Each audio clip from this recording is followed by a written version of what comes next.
Hello everyone, அதான் உங்கள் Tamil coding geek. So நம்ம லாஸ்ட் வீடியோவில் இந்த அஜாக்ஸ் ரிக்வெஸ்ட் வச்சு வந்த ரெஸ்பான்ஸை நம்ம எப்படி யூஐயில் ரெண்டர் பண்ணுறது அப்படின்னு நம்ம பார்த்துருந்தோம். ஸோ இந்த வீடியோவில் நம்ம அதில் வந்து கொஞ்சம் எப்படி ஸ்டைல்ஸ் அப்ளை பண்ணலாம் அண்ட் அதுலேயே வந்து நம்ம எரர் எப்படி ஹேண்டில் பண்ணலாம் அண்ட் லோடிங் மெசேஜ் வந்து நம்ம எப்படி காட்டலாம் அப்படின்றத நம்ம பார்க்கலாம். ஸோ ஃபஸ்ட்டு நம்ம இந்த HTML நீங்கள் பார்த்துக்கிட்டிங்கன்னா உங்களுக்கு வந்து 1 by 1 டிஸ்பிளே ஆகிட்டு இருந்துச்சு. நான் இப்போ வந்து இதில் வந்து கொஞ்சம் டிஸ்பிளே ஃப்ளெக்ஸ் அண்டு கேப்ஸ்லாம் ஆட் பண்ணி உங்களுக்கு வந்து இந்தமாரி ஒரு சேம் லைனில் பிரிண்ட் ஆகிற மாரி நான் ரெண்டர் ஆகிற மாரி ஸ்டைல் பண்ணியிருக்கேன். அண்ட் இந்த ஒரு எலமெண்ட்டையும் நம்ம ஸ்டைல் பண்ணணும்,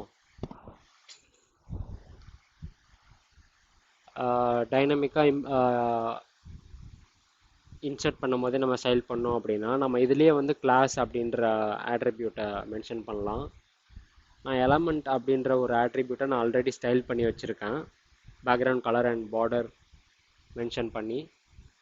ஸோ அந்த கிளாஸை நான் வந்து இந்த டெவ்க்குள்ளே இருக்கிற ஒரு எலமெண்ட்டுக்கும் நான் ஆட் பண்ணுறேன். ஸோ ரிஃப்ரெஷ் பண்ணிவிட்டு லோடு கொடுத்தோம் அப்படின்னா ஸோ அந்த ஸ்டைல் வந்து உங்களுக்கு இப்போ அப்ளை ஆகிடுச்சு. ஸோ ஒன்று வந்து ஒரு பட்டன் ஆர் பில் மாரி வந்திருக்கு. ஸோ ஃபஸ்ட் நேம் வந்து அந்த ஒரு particular div tackle background colour ஒரு மாதிரி பீச் கலரில் டிஸ்பிளே ஆகிருக்கு உங்களுக்கு. ஸோ இப்போ இதுவே வந்து உங்களுக்கு வந்து இந்த லோட் பட்டன் கிளிக் பண்ணோன்னு அந்த டேட்டா லோட் ஆகும்போது உங்களுக்கு வந்து ஒரு லோடிங் இண்டிகேட்டர் வரணும் அப்படின்னா நீங்கள் வந்து இந்த xhttp டாட் ரெடி ஸ்டேட் 1ன்னு ஆரம்பித்தோடனே நீங்கள் வந்து எந்த இடத்துல உங்களுக்கு டேட்டா இன்சர்ட் பண்ண போகிறீங்களோ அந்த இடத்துல நீங்கள் வந்து லோடிங் அப்படின்றத காமிக்கலாம். இன்னர் டெக்ஸ்ட் ஈக்குவல் டு நான் ஒரு சிம்பிள் டெக்ஸ்ட் கொடுக்குறேன் லோடிங் அப்படின்ட்டு. பட் நார்மல் யூஸ் கேசஸில் இந்த இடத்துல வந்து ஒரு ஸ்பின்னர் மாரி காட்டுவாங்க ப்ரௌசரில். ஸோ ஒரு லோடிங் சிம்பிள் மாரி உங்களுக்கு சுற்றிக்கிட்டு இருக்கோம்ல, ஸோ அது வந்து இந்த இடத்துல இன்னர் HTML வச்சு உங்களுக்கு இன்சர்ட் பண்ணுவாங்க. ஸோ இது வந்து ஒரு ஃப்ராக்ஷன் ஆஃப் செகண்ட் தான் வரும். அது நான் இப்போ ரிஃப்ரெஷ் பண்ணி லோட் பட்டன் கிளிக் பண்ணோன்னு நீங்கள் கவனிங்க.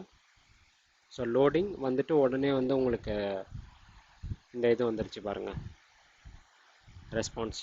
ஸோ ரெஸ்பான்ஸ் வந்து அந்தளவுக்கு ஃபாஸ்ட்டாக வந்துடுது உங்களுக்கு. நான் இதுவே வந்து உங்களுக்கு இதை கொஞ்சம் டிலே பண்ணி காமிக்கிறேன் அப்படின்னா நான் வந்து ஒரு செட் டைம் அவுட் யூஸ் பண்ணுறேன்னு வச்சுக்கோங்க. செட் டைம் அவுட்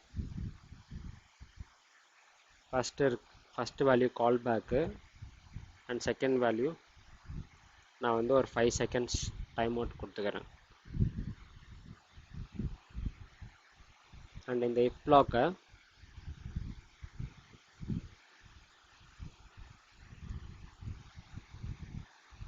நான் இதுக்குள்ளே போட்டுக்கிறேன், செட் டைம் அவுட்குள்ளே. சரி, ரிஃப்ரெஷ் பண்ணிவிட்டு லோட் பண்ணுவோம். ஸோ அந்த லோடிங்கிறது உங்களுக்கு ஒரு 5 செகண்ட்ஸ் இருக்குது.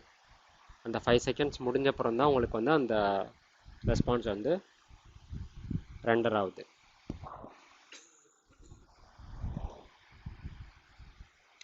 ஸோ நெக்ஸ்ட்டு நம்ம வந்து இதுலேயே வந்து உங்களுக்கு ஒரு எரர் ஸ்டேட் வந்து அதை எப்படி ஹேண்டில் பண்ணலாம் அப்படின்னு நம்ம பார்க்கலாம்.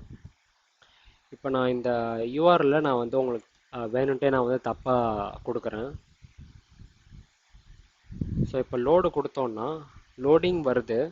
அந்த 5 செகண்ட்ஸ் அப்புறம் உங்களுக்கு வந்து எந்த டேட்டாவுமே இல்லை ஸ்க்ரீனில். ஸோ இதை வந்து நம்ம வந்து எப்படி ஹேண்டில் பண்ணலாம் அப்படின்னா லோடிங் அப்படின்றது தான் இருக்குது உங்களுக்கு. நான் இந்த if HTTP code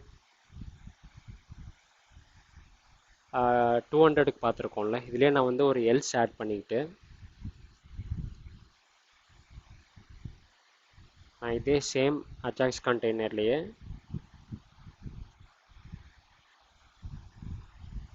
Ajax container dot inner text equal to some error occurred with code நான் வந்து அந்த ஸ்டேட்டஸ் கோடை அட்டாச் பண்ணிக்கிறேன்.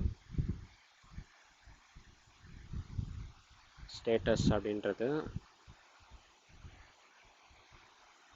ஸோ இப்போ இதை லோட் பண்ணோம் அப்படின்னா அந்த 5 செகண்ட்ஸ் கேப்புக்கு அப்புறம் உங்களுக்கு வந்து அந்த எரர் மெசேஜ் வந்து 404 அப்படின்ற எரர் கோடோட